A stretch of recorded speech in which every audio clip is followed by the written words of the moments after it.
파트 3 학업 역량 51번째 질문입니다. 주요 교과목 이외에도 예체능, 기가, 제2외국어 과목의 성적도 평가에 반영되나요? 결론은 그렇습니다. 주요 교과목 이외의 과목들도 학업 역량뿐 아니라 전공 적합성, 학생의 성실성, 학교 생활의 충실성 등으로 평가하게 됩니다. 자, 예를 들어 주요 과목의 성적은 아주 우수한데 기술과정, 체육, 음악, 미술 등 예체능 과목의 성적이 상대적으로 너무 낮은 경우에는 학생의 학업 태도에 의문을 품을 수 있습니다.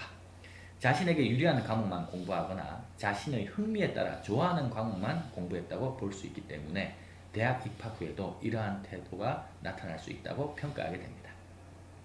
자, 그래서 이제 이런 부분을 이제 고려하기 때문에 종합적으로 잘 해야 되겠죠. 종합적으로 잘해야지. 네. 자, 42번째 질문입니다. 성적이 상승세여야 좋다고 들었습니다. 52번째. 그렇죠. 52번째군요. 하락하거나 비슷한 성적을 유지한 학생은 학업 역량에서 좋은 평가를 받기 어려운가요?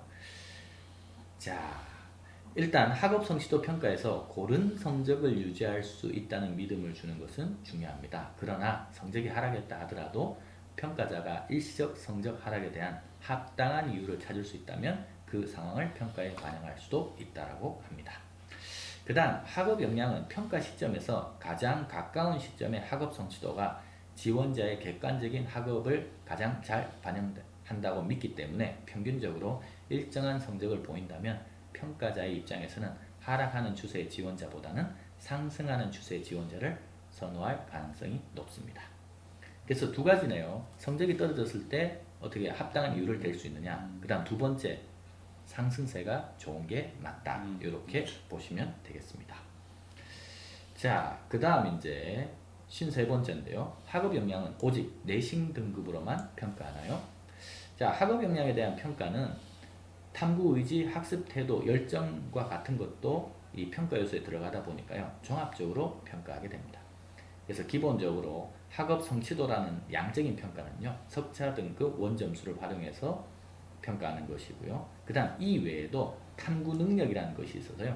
어떤 대상에 대한 호기심을 가지고 꾸준히 공부할 수 있는 역량을 의미하기도 합니다. 따라서 양적인 것과 질적인 것을 동시에 종합적으로 평가한다고 보시면 되겠습니다. 특히 이제 요 파트에서는요. 탐구 역량을 평가한다는 부분을 강조해서 말하고 있는데요.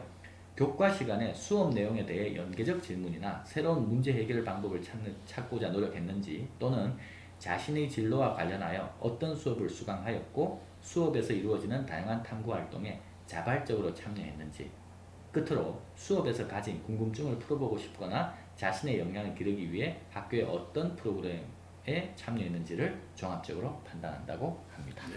감사합니다.